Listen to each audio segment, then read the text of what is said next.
What's up, guys? How we doing today? Hope y'all are doing fantastic. Today we're going to be talking about defensive gun use in America, the real numbers behind self-defense. And this article comes from concealednation.org. I've read a few from them. They do pretty good articles. But anyway, we're going to talk about that here in a second. It's going to be fun. Stay tuned.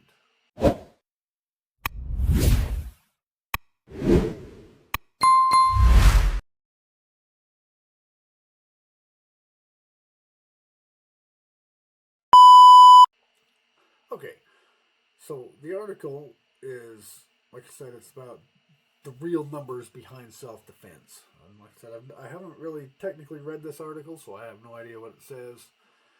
But I've read a few of these Concealed Nations articles, and they actually do a pretty good job on things. They've done a few pretty good ones. But anyway, in the ongoing national conversation about firearms, one critical statistic often receives insufficient attention: defensive gun uses. These incidences where law abiding citizens use firearms to protect themselves, their family, or others from threats represent the positive side of gun ownership that rarely makes the headline, while tragic miscues of firearms dominate the news cycles. The countless cases where guns serve their intended protective purposes remains largely untold. Well, if you haven't noticed some of my videos, I've been trying to bring some of those stories out that aren't making the news, that are like, this story of a self-defense story. I've been trying to do. I call it the Why We Carry Wednesday. I've made videos on those where it just go over some stories of why we carry a gun, why, of self-defense stories of why it's a good idea to have a gun on you, and what could happen if you don't. And I've like it just said, it's left untold. That it doesn't hit the media. Only the bad stories hit the media. The bad stories of guns, the mass shootings, the crime ridden ones. But they never talk about the ones where it's actually a good self defense incident. The Second Amendment to the United States Constitution recognizes the fundamental rights of Americans to keep and bear arms, a right that has been affirmed by the Supreme Court as an individual right in landmark decisions such as the District of Columbia versus Heller and McDonald versus City of Chicago. This constitutional protection exists primarily because the founders understood that an armed citizenry serves as both a check against tyranny and means of personal protection. A well-regulated militia. The right to the people to keep and bear arms shall not be infringed. But just how often do Americans use firearms defensively? The answer has profound implications for public policy, constitutional rights, and personal safety decisions. This article examines the research, methodologies, and facts about defensive gun uses in America today. Quantifying defensive gun uses represents significant methodological, the best words, methodological challenges. Unlike crimes, which are typically reported to and recorded by law enforcement agencies, many defensive gun uses go unreported. This happens for several reasons. Let me guess. The mainstream media narrative. They don't want you to know that guns are good. But let's find out what they say. Many defensive gun uses involve merely brandishing a firearm without firing it, with the threat alone deterring the potential attacker. Sometimes all you gotta do is, lift your shirt a little and say, hey, Get away. I got a gun. Some gun owners fear legal complications if they report an incident when their actions were justified. Some people, when sometimes in self-defense situations, with the way the world is today, the way the society is, even in a defensive situation, they might still, come after you for it, because they might hate crimes. If you shoot somebody of the wrong color, it's a hate crime, or you're a racist, or you did it because of whatever. It's in many jurisdictions, defensive gun uses that don't result in injury or death might not be officially categorized as defensive gun uses. Survey respondents may have different interpretation of what constitutes a defensive use. There are some that may not really technically be officially considered a defensive use. As a story I read about the other day, well, a while back, but the guy was going to an ATM, left his car running, the guy jumped in his car and drove off. The guy shot him through the window and killed him.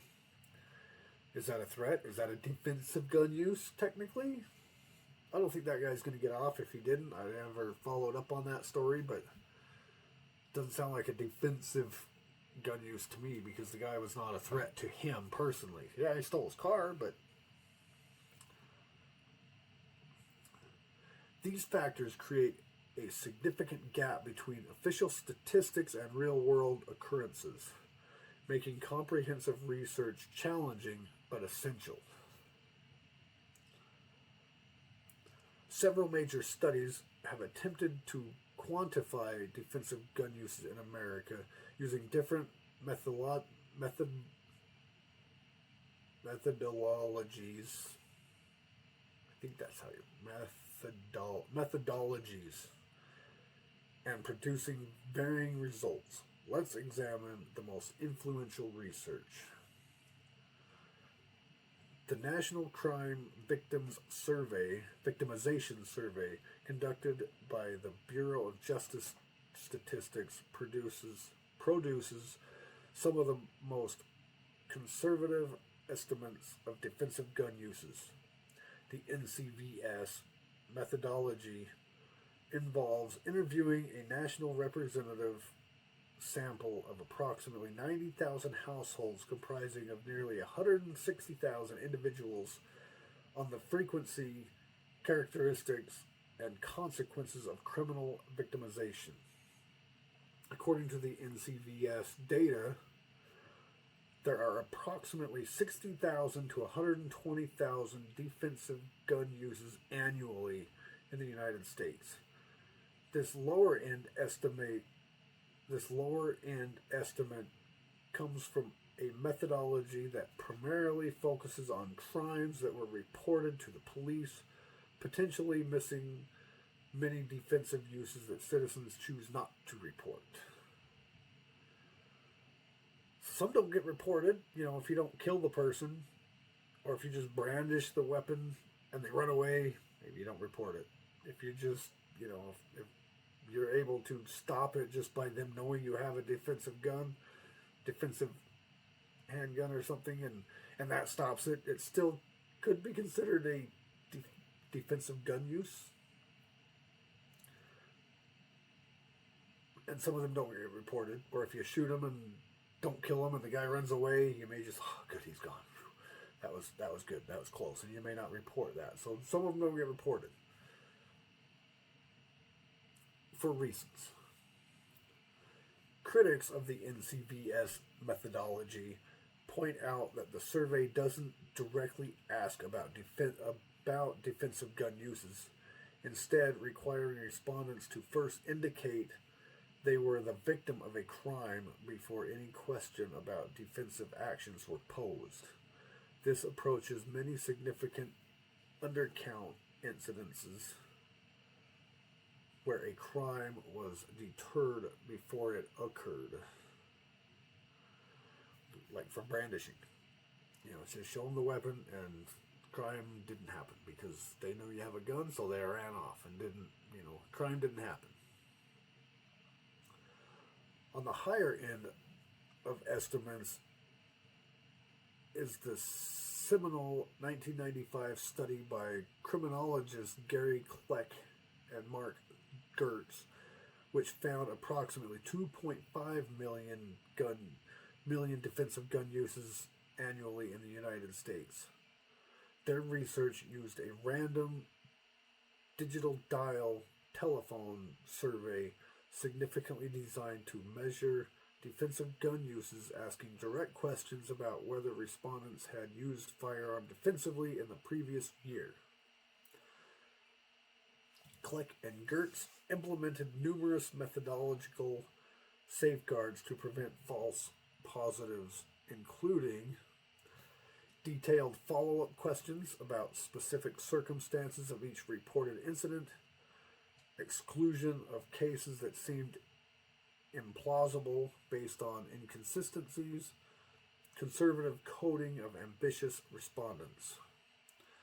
Their findings suggest that defensive gun uses were far more common than gun crimes, with the vast majority of defensive uses involving merely brandishing a firearm rather than firing it. Sometimes that's all it takes. And and depending on what you consider a defensive gun use, do you consider a defensive gun use actually firing the gun or just making it known that you have it? Is that technically considered a defensive gun use? You'll be the judge of that one. In 2013, the Center for Disease Control and Prevention, the CDC, commissioned a study sorry about that, through the National Academics Institute of Medicine and National Research Council, which examined existing research on gun violence. This study acknowledged the wide range of estimates for defensive gun uses, stating defensive uses of guns by crime victims is a common occurrence. Although the exact number remains disputed, almost all national surveys estimates indicate that defensive gun uses by victims that are at least as common as offensive uses by criminals, with estimates of annual usage ranging from about 500,000 to more than 3 million per year. Sorry, got a little in my throat.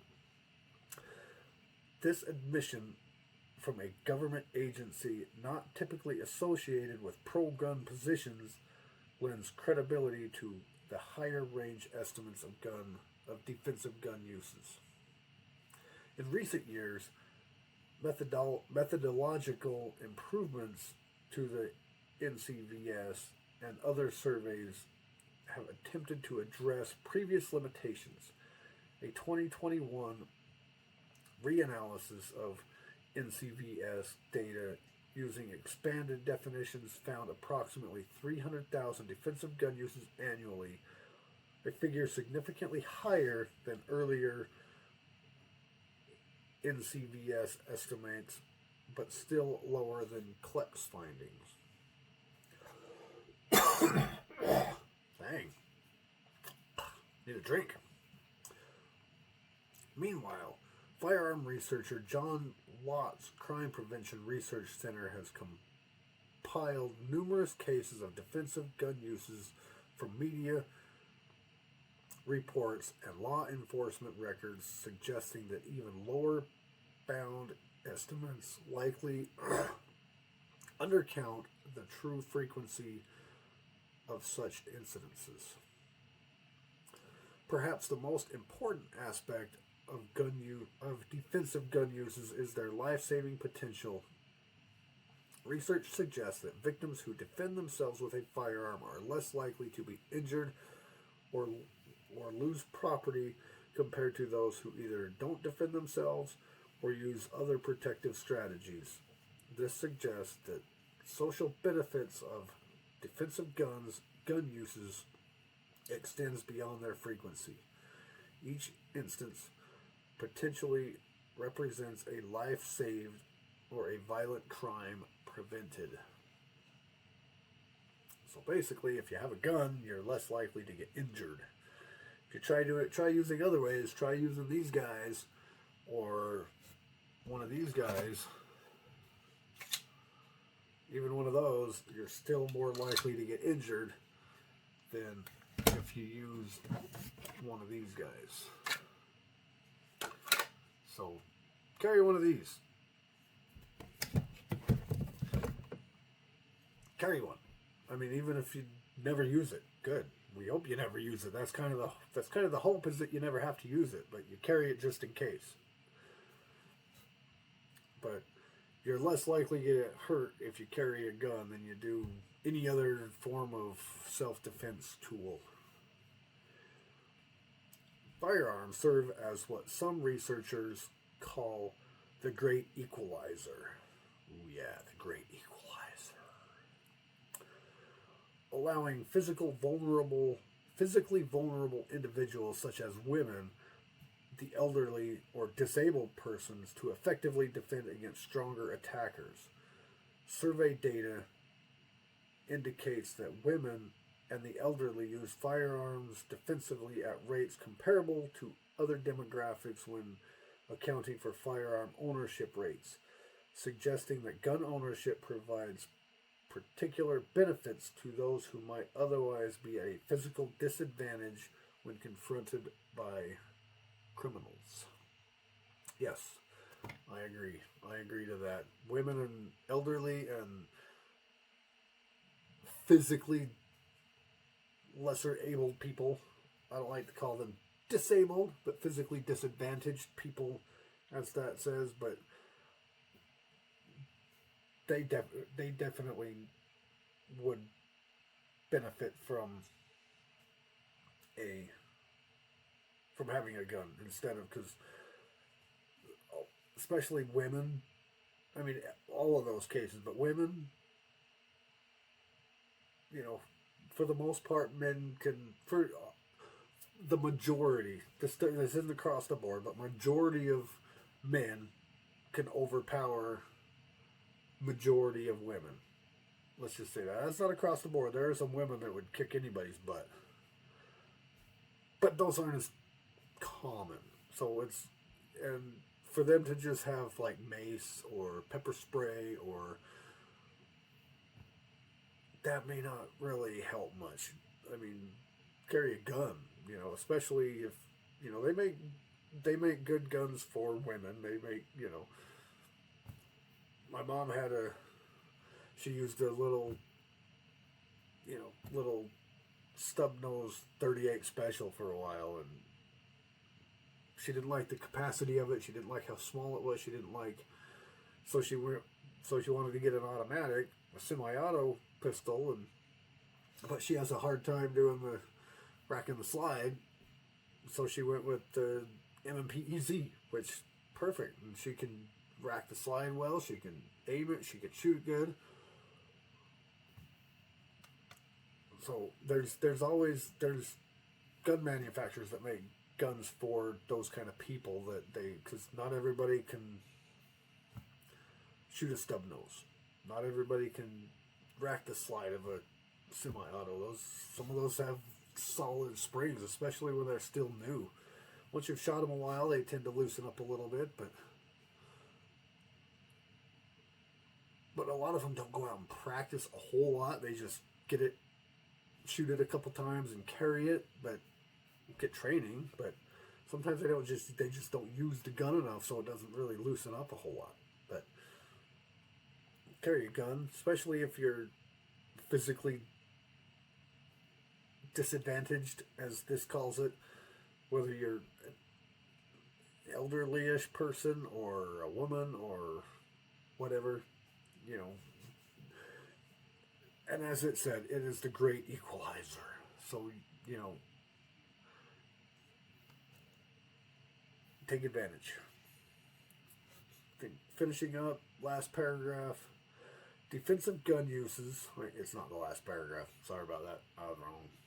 There's just some little space in between here that kind of made it look like the last paragraph. Defensive gun uses take additional importance in rural areas where law enforcement response times may be significantly longer than in urban centers. For citizens living in remote locations, a firearm may represent the only realistic means of protection during critical minutes or even hours before police can arrive. You know the old saying, when seconds count, the police are minutes away. Makes no sense. Things can be over in seconds. You know, how long does it take to shoot a gun? You know, he sees you calling 911. Yeah, that quick. When seconds count, not police are minutes away. Like I said, especially in like some ruralier areas, because in the urban place, in the big cities, cops are everywhere, and you know they might be actually minutes away, but some places, you know, you might be 10, 15, 20 minutes out, and it's over by then. You know, they just come to clean up the mess. They're not coming to stop anything. They're just coming with the trash bags to clean it up. Given the wide range of estimates from different methodologies, determining the most likely number of annual defensive gun uses requires a balanced assessment of the available evidence.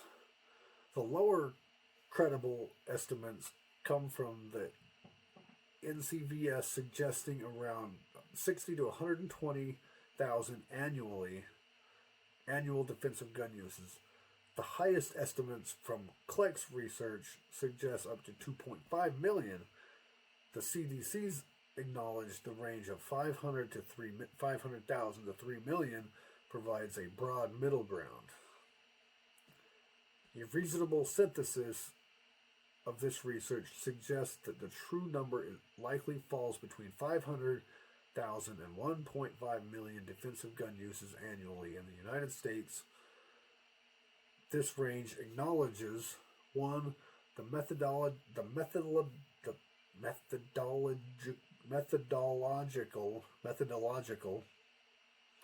that word just has been killing me all day, limitations of the NCVS that likely produces undercounts. Two, potential issues with telephone surveys that may lead to some degree of overestimations in the highest figures. The consistency of findings across multiple independent efforts that consistently find numbers significantly higher than the lower estimates. 4. The CDC's acknowledgement of significant frequencies of defensive gun uses. Using our reasoned estimate of 500,000 to 1.5 million annual defensive gun uses, we can calculate approximate frequency rates. The lower estimate, approximately 41,667 defensive gun uses per month. Higher estimate, approximately 125,000 defensive gun uses per month. That is in a monthly defensive. Weekly, the lower estimate, approximately 9,615 per week. Higher estimate, 28,846 per week. Daily defensive gun uses. Lower estimate, approximately 1,370 defensive gun uses per day. The higher estimate, 4,110 defensive gun uses per day. These figures suggest that every day in America, firearms are used defensively between 1,370 and 4,110 times. That's a lot. Shouldn't have to be that high. That's why I always say, carry a gun. I hope you never have to use it. Pray you never have to use it. And we all hope you never have to use it. But carry one because of, reasons like this. You don't necessarily have to fire it. Sometimes all you gotta do is let them know you have one and you're willing to use it. And they'll skedat.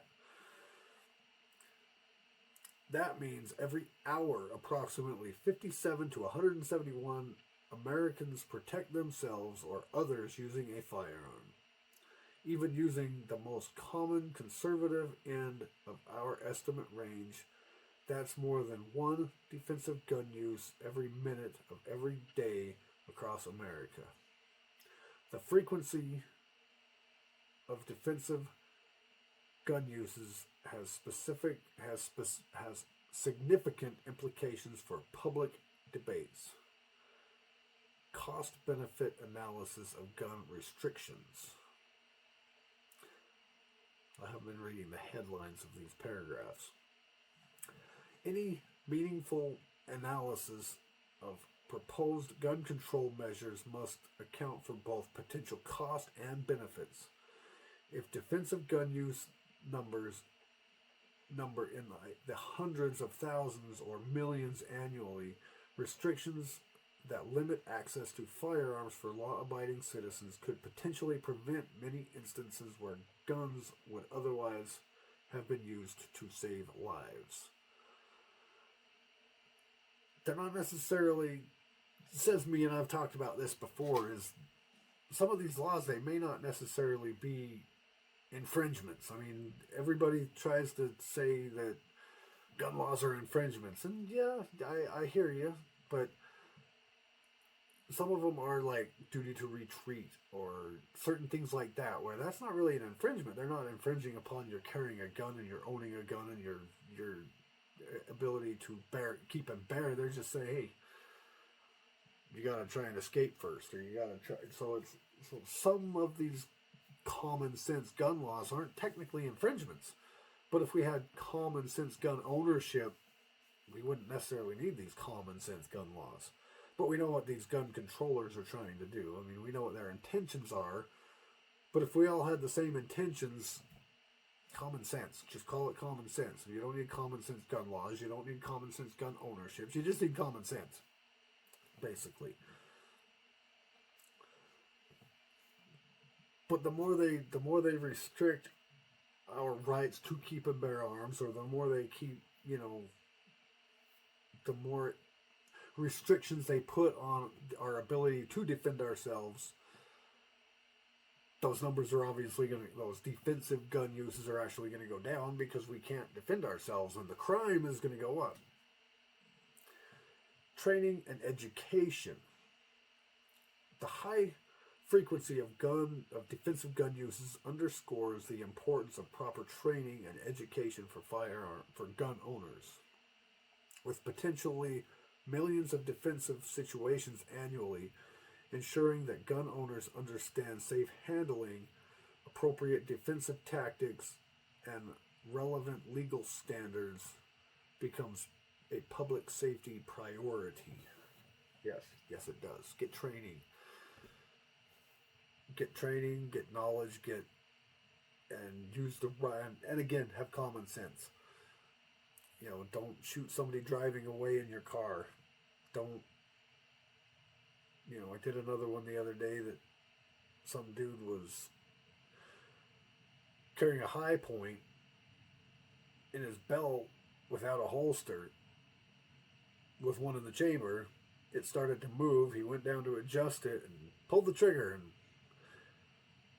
need I say more, but guess where he shot himself? Anyway, the roles of concealed carry. Research suggests that a significant portion of defensive gun uses occur outside the home, highlighting the importance of legal provisions for concealed carry. As all 50 states now have some form of legal concealed carry, the data on defensive gun uses provides context for understanding the public safety implications of these laws. So, carry a gun.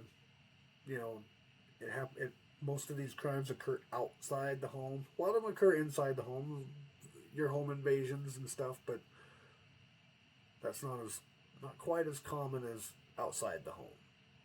So if you have a gun but you keep it at home all the time, what good is it going to do you? Carry it. Get you a nice, comfortable holster. Don't carry it without a holster. Get you a nice, good, quality holster with that covers the trigger guard and all that. That it's not going to shoot your, you know, and carry it. That's the big thing, is carry one just in case. Again, your hope is to never have to use it. Your intention is to never have to use it. Your goal is to never have to use it. Your plan is to never have to use it. But just in case you have to use it, it's better to have it on you and not ever need it than to need it, to be in a situation where, oh man, I wish I had my gun, and not have it. Conclusion. The defensive value of the Second Amendment. The evidence regarding defensive handgun uses paints a clear picture.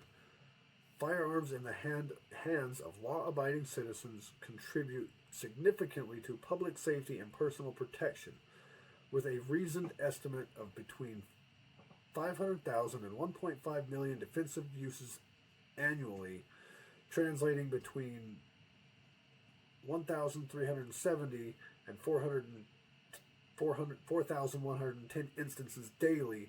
Guns serve their intended defensive purpose far more often than is commonly acknowledged in public disclosure. Public just don't talk about it. They'd rather talk about the cases where the criminals are using them. These numbers provide powerful context for understanding the Second Amendment not merely as a constitutional abstraction, but as a practical protection that enables Americans to safeguard themselves and their loved ones millions of times each year. While every tragedy involving firearms deserves attention and thoughtful response, the countless cases of guns saved rather than take lives deserves equal consideration in our national conversation. Exactly. Guns save lives. Guns don't kill people. Well, they do, but guns also save lives of people. Because lives matter. The right to keep and bear arms, enshrined in our Constitution and affirmed by the Supreme Court, continues to serve its intended purpose in 21st century America. The data on defensive gun uses confirms what the founders understood. An armed citizenry is better equipped to ensure both personal safety and lasting liberty. And then it goes through all its sources, and we don't necessarily need to go through that because they did, and I cited my source. It's from Concealed Nation. And again, like I said, these guys, they put out a bunch of these kind of articles, and I enjoy reading them. I learn, and I try to pass it on to you. But you're more than welcome to get on and read them yourself if you'd like. But if you don't like my reading of it, but it's something that a lot of it's really important stuff, and it's great information, and it's carry a gun. Obviously, it's upwards of 4,000 times per day defensive gun uses are used, and that's not necessarily shooting. That's not necessarily 4,000 people are shot every day in defense of themselves or in whatever. But that's just a matter of having a gun saved someone's life, whether it's just you showed the gun or you shot the gun or you aimed the gun or you whatever. Guns save lives. They do. They take lives in the hands of the wrong people, but they save lives in the hands of the right people. And the problem is these people are trying to take the guns away from the right people, take them out of the hands of the law-abiding good people. And the criminals, the bad people, they're not going to give theirs. They don't care. They don't follow the laws. The more laws you make, that's just limiting what us law-abiding citizens can do, because the criminals aren't going to stop. That's not, laws aren't going to stop the criminals. That's what they are. They're criminals. Criminals break laws. You think they're going to, oh, there's a law that says I can't. They're going to do it anyway. And it's going to be easier for them because they know we can't. That's why you always see these shootings happen mostly in places that are gun-free. Schools, churches. A lot of churches are gun-free. They happen a lot of times in gun-free zones. Colleges. Some colleges may not be, but colleges, they happen more frequently in gun-free zones because they know that nobody's going to be shooting back at them. So, anyway, that's the show. Appreciate you. Hope you learned something. I did. I didn't realize it was that high. But anyway, carry a gun. Stay aware. Have situational awareness. Be aware of your surroundings. World's getting crazy. We gotta protect ourselves. We gotta protect those we love. Stay armed. Stay protected. Situational aware. And do the YouTube stuff. Links down below. If you feel like supporting the channel, there's a link. If my other channels, I have a couple other channels that don't get into the politics as much, and don't get into this kind of thing. But if you feel like checking out my other channels, subscribe to them. Help me out there. Trying to get a couple other channels up and going. And so yeah, do the thing. YouTube stuff. You know the drill. I don't have to remind you. Just like, subscribe, comment. You know the stuff. If you made it this far, why not just hit the subscribe button? Help me out. Help me help you, and let's be a family. Let's work together. Let's do this. But anyway, carry a gun. Be aware of your surroundings, and we'll see you in the next one.